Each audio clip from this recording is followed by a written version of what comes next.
Allah exists without a place. This is the creed of Ahlul Sunnah because of the proof from Al-Quran. لَيْسَ كَمِثْلِهِ شَيْءٍ. Nothing is like him in any way. Hence, this case goes back to his negating attributes: dissimilarity, eternality, independence, and oneness. The independence, which, don't forget, some scholars said the independence is what? Do you remember?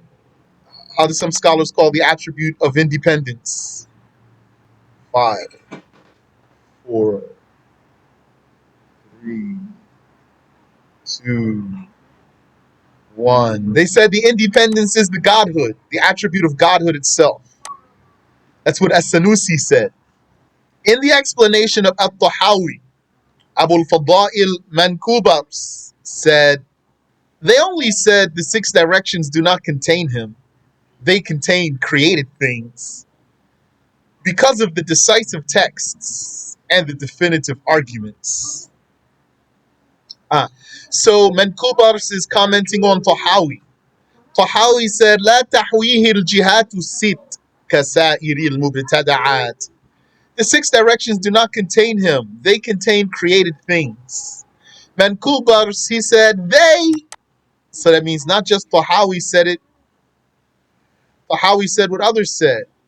They only said the 6 directions do not contain him. They contain created things because of the decisive texts and the definitive arguments. Who else said 6 directions do not contain him? Many scholars, and they said it in different ways. What is in the Aqidah of Ibn Asakir? ليس له قبل ولا بعد ولا فوق ولا تحت ولا يمين ولا شمال ولا أمام ولا خلف. He doesn't have a before or an after, nor an above nor below, nor right nor left, nor front nor back. ولا أمام ولا خلف, yes, nor front nor back, or nor back, yeah, heck. And many statements like that. They said that because of the decisive texts and the definitive arguments. The texts are like the saying of the exalted, لَيْسَ كَمِثْلِهِ شَيْءٍ. Nothing is whatsoever comparable to him. In this verse, he denied any resemblance of the world to himself. In being contained in a direction, there is resemblance to bodies and particles. In the confirmation of place, there is resemblance to the particles that have confirmed places. Describing him with directions is saying that he is confined to them. Saying that he is in a place is confirming needing the place. In all of that, there is the necessity of him being a creation, and there is necessity of negation of his eternality. Saying God's in a place is denying that he's eternal. A Wahhabi cannot conceive that. Saying that Allah is in a place is denying that he's beginningless. All of that is impossible for the eternal. Then we have ellipses here, that means skipping few words. Among those texts is his saying, Subhanallahi amma yasifun. Allah is glorified beyond what they ascribe to him.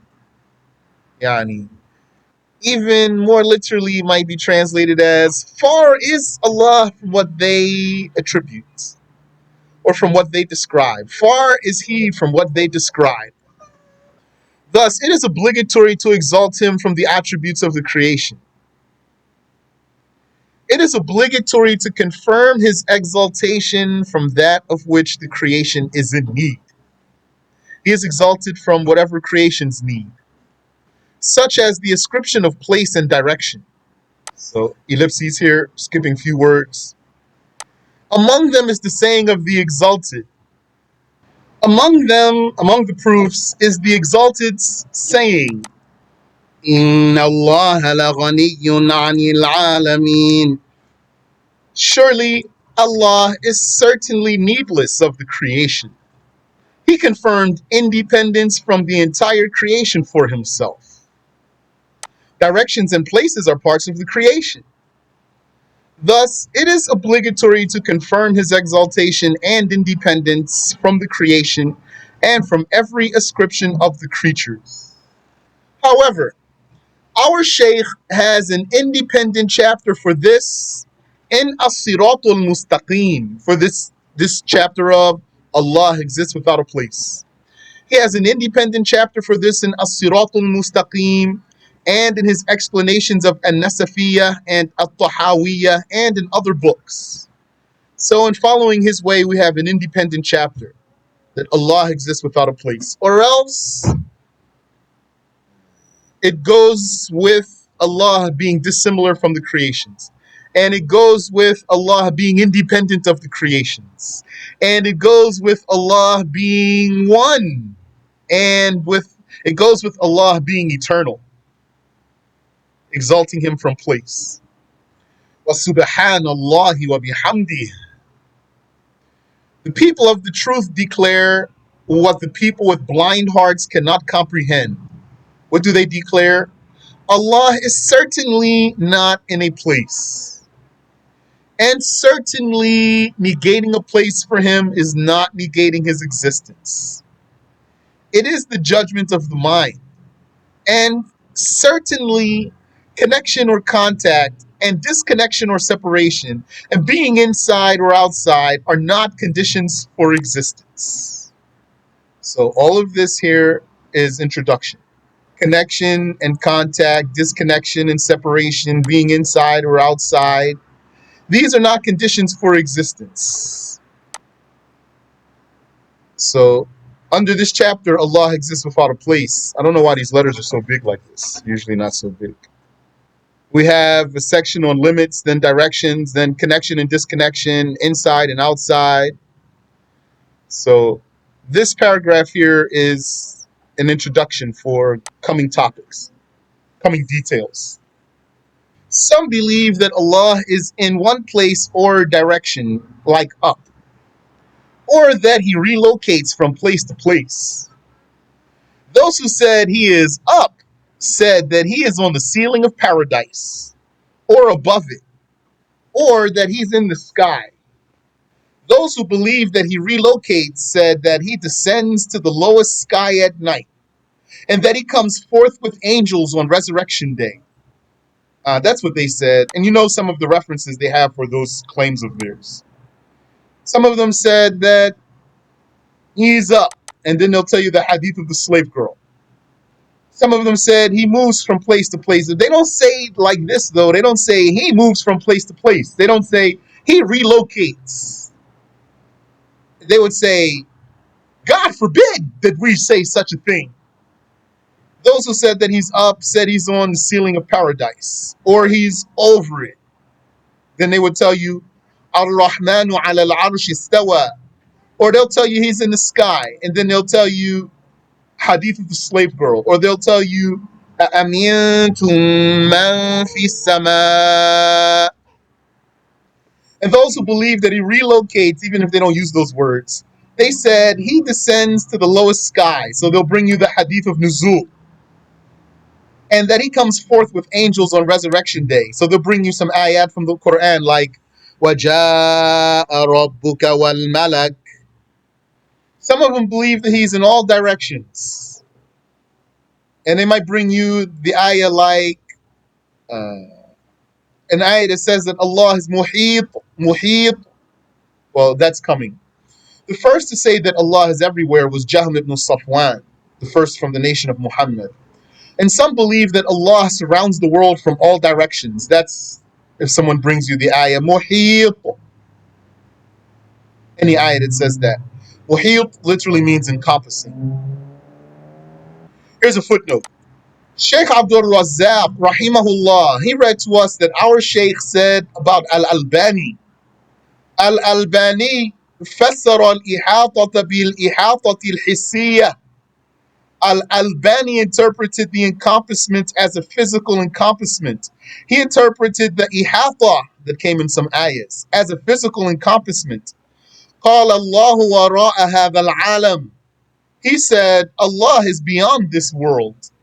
جعل الله كالقبة. He made Allah to be like a dome. وَجَعَلَ الْعَالَمَ مَا هُوَ ضِمْنَ الْقُبَّةِ, and he made the world to be like what is within the dome. وَمَرَّةً قَالَ اللَّهُ جَالِسٌ عَلَى الْعَرْشِ, once he said that Allah is sitting upon the arsh. مُذَبِّبْ, he's a shilly-shallier. That means he goes back and forth. هَذَا كُفْرٌ وَهَذَا كُفْرٌ, that first matter is blasphemy, and that second matter is blasphemy. فَسَرَ الْإِحَاطَةَ بِغَيْرِ مَعْنَاهَا, he interpreted the encompassment according to what it does not mean. وَفَسَّرَ, and he interpreted الرحمن على العرش استوى بغير معناها, according to what it does not mean. ظن أن كلمة من ورائهم تفسر على الحس, he thought that the expression من ورائهم should be interpreted according to the physical meaning. When the footnotes are brown means I didn't check them yet. If they're black and red, that means I checked them. And red means my own words. Anything in red is my own words. Could be something that I documented by ijaza. Could be my own expression, or it could be something that I documented by ijaza. I didn't hear it. Or could be my own expression, meaning just something I put there just for clarity or to fill a gap or something like that. Whoever believes that Allah is in any place is not a Muslim.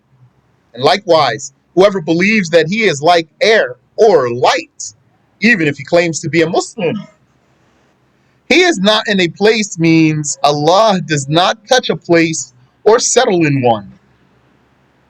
A place is not only a solid body, it could also be a space, which is emptiness or void. Mama. And remember, Sheikh said, and this is important, you'll need it. Some scholars said void or emptiness is a real thing.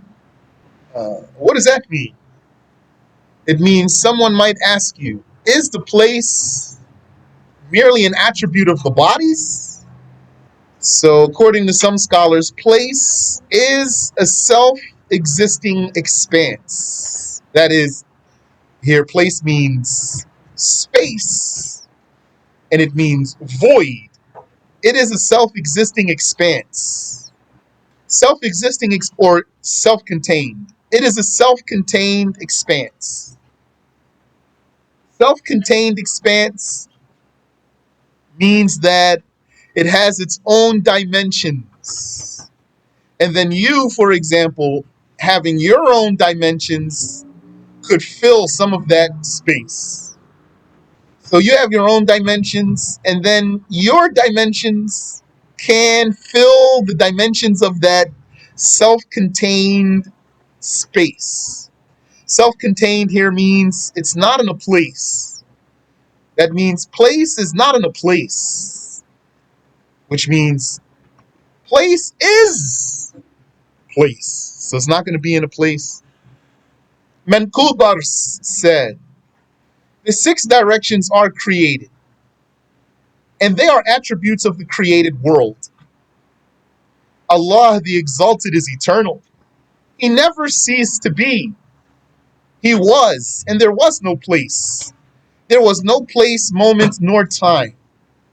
No above, below, front, right, or left. Then he made the world happen and brought it from nothingness into being. The world became restricted to 6 directions. Hence, whatever he put above became over, and whatever he put beneath became below, and whatever he put in front became the anterior, and whatever he put in the rear became behind. What he put to the right became right, and what he put to the left became left. Thus the world became confined to directions. The creator of the world is eternal. He always was, He is everlasting and shall always be. Allah does not occupy any space or void. The author of Al-Murshida, yani, that's the Aqidah of Ibn Asakir, we just cited. He said a statement, or part of his statement is similar to what At-Tahawi said. So what did he say? موجود قبل الخلق. He was existent before the creations. ليس له قبل ولا بعد. Not having a before nor an after. ولا فوق ولا تحت. Nor an above nor a below. ولا يمين ولا شمال. Nor a right nor a left. ولا أمام ولا خلف. Nor a front nor a behind. So there's negation of 6 directions right there. لا تحويه الجهات الست. 6 directions do not contain him. ولا كل ولا بعض. Nor does he have a whole or an entirety, nor a part. ولا يقال متى كان ولا أين كان ولا كيف.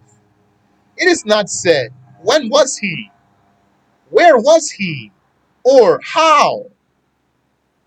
كان ولا مكان. He was, and no place was. كون الأكوان. He gave being to the beings. ودبر الزمان. And he managed time. لا يتقيد بالزمان. He is not restricted by time. Yani he is not bound. He's not bound. Literally means that. He is not bound by time. Qaid. The qaid is the what you bind something with. لا يتقيد. He's not bound by time. ولا يتخصص بالمكان. Nor is he designated with place. لا يتخصص بالمكان. What did An-Nasafi say? An-Nasafi said, ولا يتمكن في المكان. لا يتمكن means he's not situated in a place. Subhanallah wa bihamdih. Some say that Allah is everywhere without knowing or understanding its meaning. If someone thinks this means that Allah knows everything and controls everything, then he does not blaspheme. But it is not correct, meaning the statement's not correct. It is correct that he knows everything and controls everything, but saying he's everywhere is not correct. Now, I could just adjust these words so that it means something more like what I just said. Maybe someone would read this and say, but it's not correct. What's not correct? That he knows everything and controls everything? That is correct. Let's just reword this here. It's not correct to say he's everywhere. But I'm not going to fix the statement because you just only need to think for a moment to know where this goes back to. This sentence is not wrong. If you want to take it a wrong way, you'd be able to. It is an obligation to correct him, to correct the one who says this, because this statement has an invalid meaning, saying he's everywhere. That has an invalid meaning in reality. Saying Allahu fi sama', meaning that he has the highest status, is not unlawful. To say Allahu fi sama' and it means he has the highest status is not haram.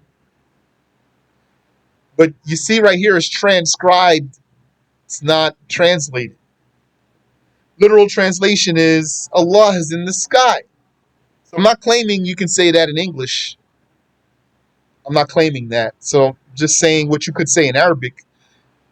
Saying Allahu fi sama' and you mean he has the highest status, it's not haram. But meaning that Allah is located in the sky is blasphemy. Such a conviction likens Allah to the angels, because the angels live in the sky. Saying Allah resides in the hearts of the pious is blasphemy, unless one were ignorant of the language and thought that the statement means that those people have love for Allah in their hearts. Because the word reside. The word reside wasn't there, then that's different. If someone said Allah is in the hearts of the pious, then this one, you don't have to say that's blasphemy. This one you could just say to a person, you mean they love him a lot? And then he'd say, yeah, that's what I mean. But if someone says Allah resides in their hearts, then you would say, that's blasphemy. And then you need to clarify for him why, then you clarify. We lift our hands to the sky in supplication because the sky is the qibla of supplication, from where the blessings descend. Just as when we pray, we face the Kaaba, because it is the qibla of the prayer. So right here, this is in red. We learned that. So I said these are my words. Sometimes just like what's right here, this in red didn't come right here because what I did was I translated what I had, or I just transcribed my notes. The source of this book, this outstanding reference, is my notes. Before I knew any Arabic. So I had notes. One day, yani, some days in my life, I took time to type up some notes I had. Came up to about 40 pages. That's the origin of this. And I used to give lessons from those 40 pages. Some people really liked it. It says so many details. Very nice. And then I just built and built on it for years. So then from putting my notes together so much and also started translating books and adding and just putting pieces together, sometimes I needed to bridge something. So it'd be my own words in between. It's not really, really, really my own words, but in that spot, it's my words. Then, like the Wahhabiyya, merged the raising of the hands with the verse of Istiwa to say that God is over the throne. That's what they would say. They say Allah is over the throne. Don't you see how we raise our hands when we make dua? Someone else would be able to merge facing the Kaaba with what Allah said about the Kaaba, Bayti, my house, to say that Allah is in the masjid. Yani, why we raise our hands to the sky when we make dua? Because the sky is the Qibla for supplication. Like the Kaaba is the Qibla for prayer on earth. So that's why, not because God has any place. But for the Wahhabis, we raise our hands to the sky because God is in a place. Doesn't make any sense. But that's what they believe. So that's how they link those two things. They say Allah is over the throne. If you challenge him, he'll say, don't you lift your hands when you make dua? So to him, there's a link there. There's no link here. So he links raising your hands to the ayah, Ar-Rahmanu ala al-arsh istawa. So if he can do that, what stops someone else from linking facing the Kaaba in prayer to the ayah that says about the Kaaba, Bayti, my house? And then one could say that Allah is in the masjid, living there in the Kaaba. So if that's not valid, then what the Wahhabis did is not valid also. And if what the Wahhabis did is valid, then somebody could do this and it would be valid. But then you'd be validating a contradiction. Because is he over the throne or he's in the Kaaba? And if he's really dumb Wahhabi, he'll say both of them. Those really exist. That's clear? However, we call the masjid the house of Allah because he is worshipped there. I like two P's. Not because he lives there. But I want to remind you about something in this book here. It's mentioned in the back of the book. If you're able to find any way that something is correct in this book, then take it that way. You can spell the word worship with one P, that's American way. You can spell it with two P's, that's British way. You might find it both ways in this book. So both of them are right, so you don't have to worry about if one is wrong. They're both right. Even though I like with two P's. And you can do like that for anything in the book. Should there be a comma or not? If both could be right, then don't worry about it. So we call the masjid the house of Allah because he is worshipped there, not because he lives there. Like we say, Allah is high in majesty, not in place. Yeah, and he's high, not in place though. The masjid is the house of Allah, not because it's a place for him. The direction of the sky and the direction of the Kaaba are both honorable directions, but not for Allah being in them, but because Allah gave them status. Anything that has a status is because Allah gave it that status. This raising of the hands is not evidence that Allah is above us, because Imam Muslim narrated that in some of his supplications, the Messenger of Allah sallallahu alaihi wasallam made supplication with his hands down. Had raising the hands been evidence for him being above, then facing the palms down would be evidence that he's below. Not to mention that prostration is by falling to the ground. So if raising the hands to the sky is evidence that he's above, why isn't going down to sujood evidence that he's below? And turning the chest towards the Kaaba would then be evidence that he's in the Kaaba. Why not? None of those on its own prove any direction for Allah, because the other would give a contradictory direction. And we knew the same by merging, like Abu al-Muzaffar, verses of the Quran like ما يكون من نجوى ثلاثة إلا هو رابعهم. So literally translated, it would be, verbatim translation would be, there's no secrecy between three, except that he is the fourth of them. So merge that with his saying, فَأَتَى اللَّهُ بُنْيَانَهُمْ مِنَ الْقَوَاعِدِ فَخَرَّ عَلَيْهِمُ السَّقْفُ مِنْ فَوْقِهِمْ. A verbatim translation would be, Allah came to their buildings from the foundations, and the ceiling fell upon them. Merge that with the verse, Ar-Rahman ala al-Arsh istawa. Ar-Rahman istawa, over the Arsh. So if you merge all of those, then the conclusion is he's not in any of them. Just like saying, raising the hand, you're saying that means he's above. What about going down to sujood? What about facing the Kaaba? You said Ar-Rahman ala al-Arsh istawa, meaning he's above. What about if he were the third of three? What about if he came to their buildings from the foundations? So put all of that together means none of it proves that he's in any one of those places. Had he had a limit, edge, or totality, or a part, or a connection, or a disconnection, or had he had an inside or an outside, it would not be possible for him to have differing opposing places. Meaning, it would be impossible to be in more than one place at a time. But don't forget, there is an exceptionally dumb type of Wahhabi who believes just like this. When he's not exceptionally dumb Wahhabi and you confront him here, he'll probably go silent. But when he's exceptionally dumb one, he will agree. He will say, no, it is. He's in all of those places. It would be impossible for him to be with every individual while coming to the buildings of a people from their foundations, and meanwhile being high above upon a grand throne. Thus, by merging these verses, the veracity of negating limits and edges for Allah is established, as well as the impossibility of him being specified to a direction.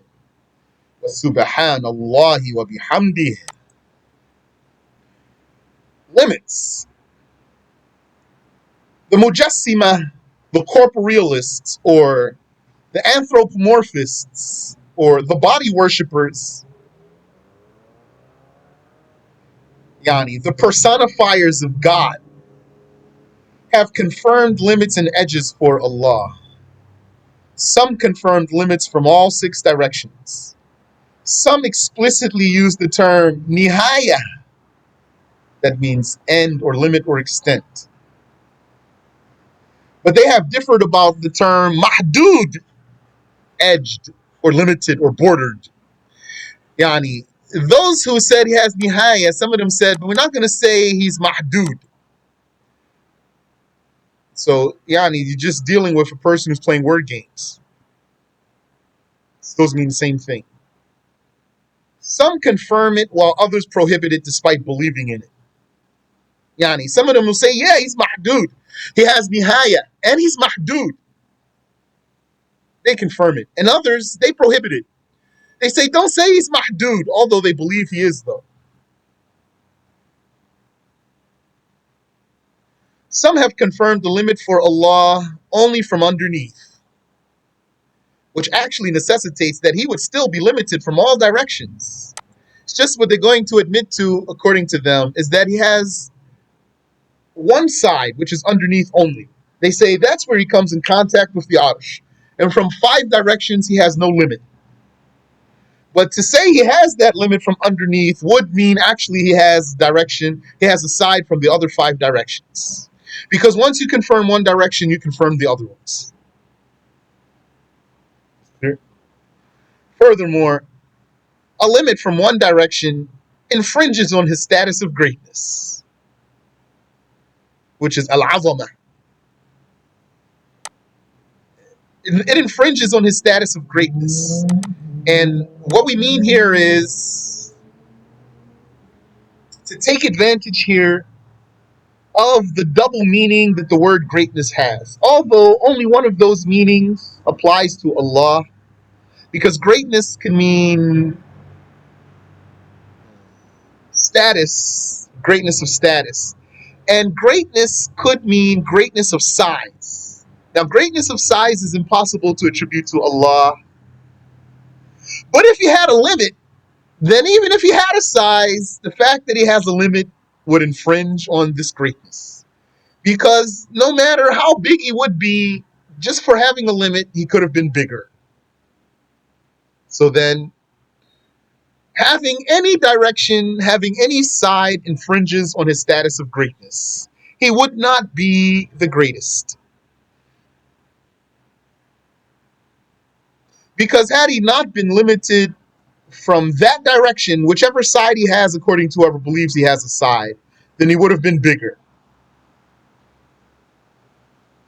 Thus, by having that limit, as they claim, he is smaller than what he could be. Is that clear? Yani, this cup has a size. Is it, to your mind, possible that it could be bigger? Yes. Why it has this size? Because these are its edges. So when it has any edges, whatever the edges are, no matter how big it is, it's possible to the mind that it could still be bigger. And it's possible to the mind that it could be smaller. Had God had any edges whatsoever, then no matter how big he would be, he could have been bigger. So it means he's smaller, no matter how big you claim he is, he's smaller than he could be. So this infringes, having any limit would infringe on his status of greatness. Because had he not been limited from that direction, he would have been bigger. Yani,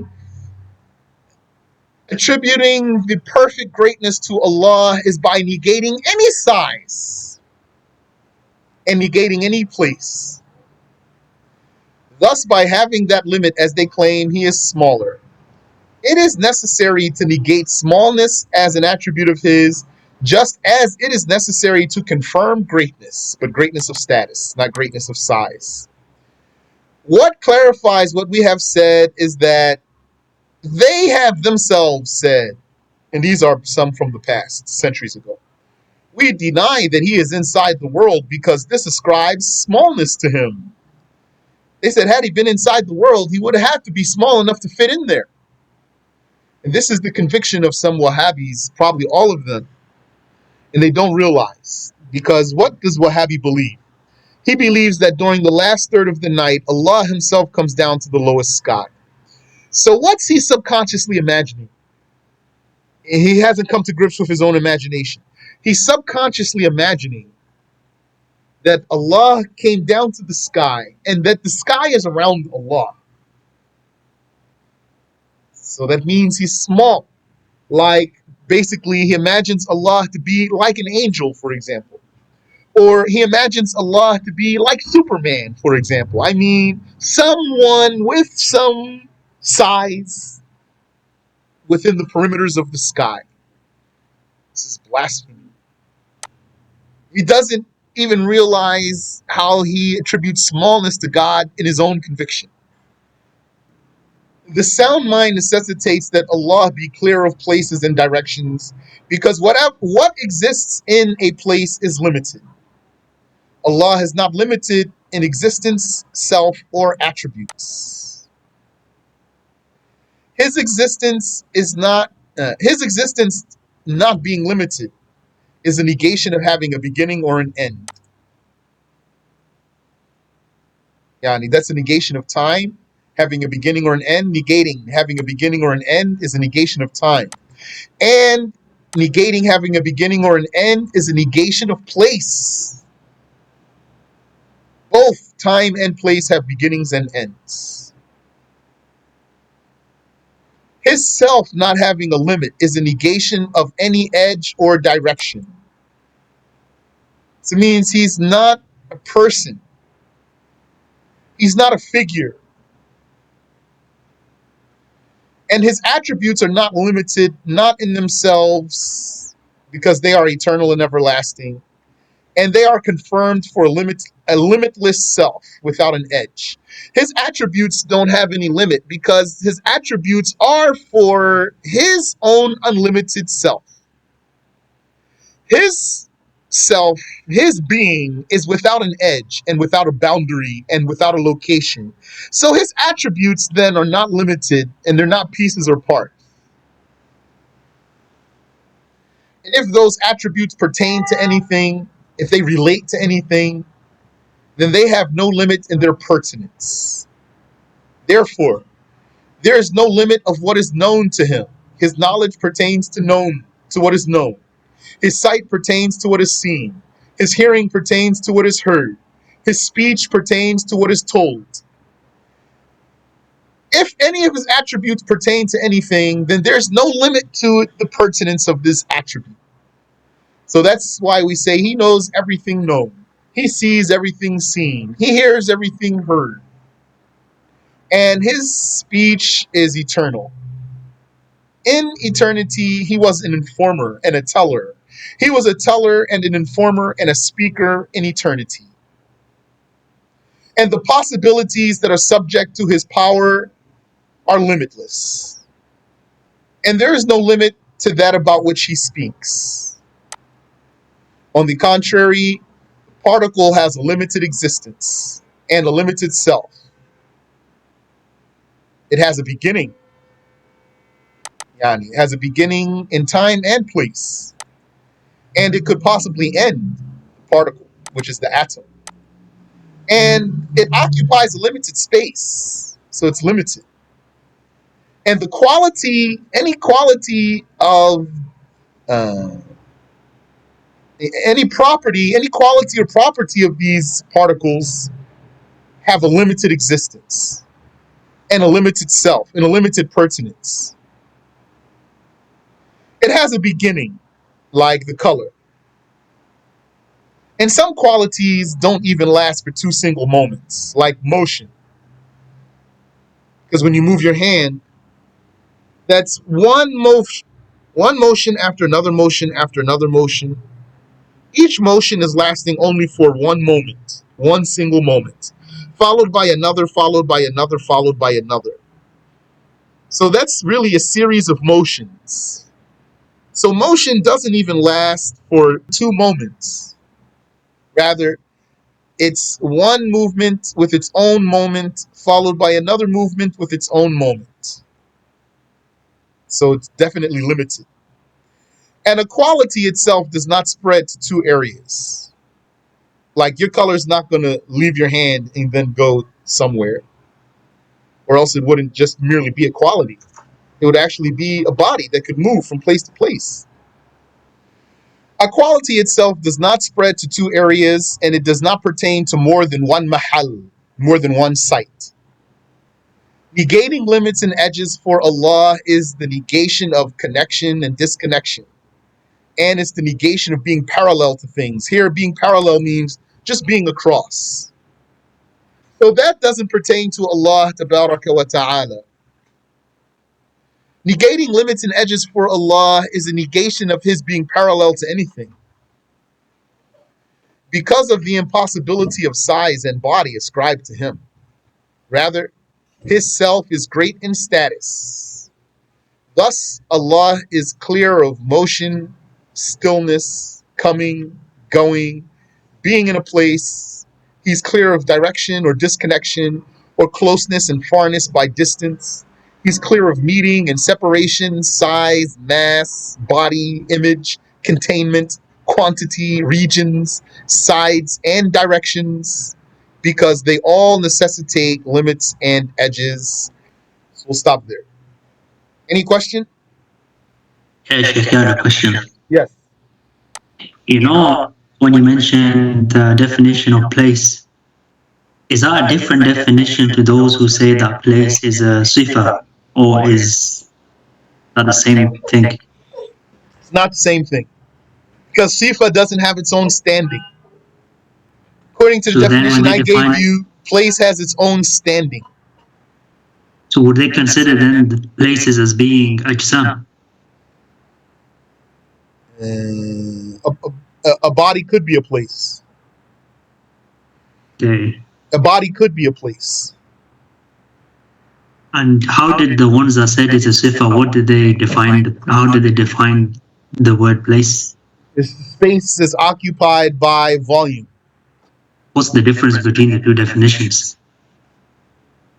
I'm not catching it, because aren't they both saying the same, and then one saying Because sifa, one volume saying occupies its own space. Sure. Yani. So that means it's an attribute of the volume. Fills its own space. It's like saying a body has a size. So this size, is it something else, or is the body? Yani, it's like an attribute of the body, that is. Yeah, so are those the ones?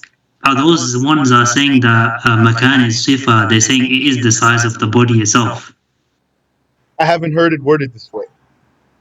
The way I heard it worded is that they're saying it's al-faragh alladhi yamla'uhu al-jism, or al-hajm. It's the space that the volume fills. The Shaykh has a statement in the explanation of An-Nasifi. He says, according to those who say that void is real and it exists actually, then it is bu'dun qa'imun bi nafsihi. That means a self, or a self-contained expanse. A self-contained expanse. Sure, fair enough. Some of those Wahhabis, they basically say places don't even exist. It's just a consideration of the mind. That's right. Or they might say a place doesn't have a beginning. Yeah, they do say that as well. If he says place doesn't have a beginning, he's playing word games. It's like he really wants to say place doesn't exist, but he's not going to say it doesn't exist. So he's going to say it doesn't have a beginning. So if once he says it doesn't have a beginning, then you say to him, so are you saying it's eternal? It's existing eternally? Or you're saying it doesn't exist? Both of those are true of something that doesn't have a beginning. So which one you want? Yani, that's how I would address it. Maybe you'll say, yeah, it does have a beginning. And then he's going to argue with you about what? Exactly what we're talking about right now. He's going to try to pin you down on one of these definitions. Yeah. So then instead of letting him pin you somewhere here, tell him when you say it exists without a beginning, which one you mean? It's eternal? If so, you're a mushrik. Or you mean it doesn't exist at all? If so, then you're a moron. Because you're denying what we can see with our senses. Sure, yeah, true. Thanks, Rick. And how's Wahhabi going to say he doesn't practice kalam, and he's talking about this like here? Whether a place has beginning or doesn't have a beginning, this is kalam for sure. Wa subhanallahi wa bihamdihi.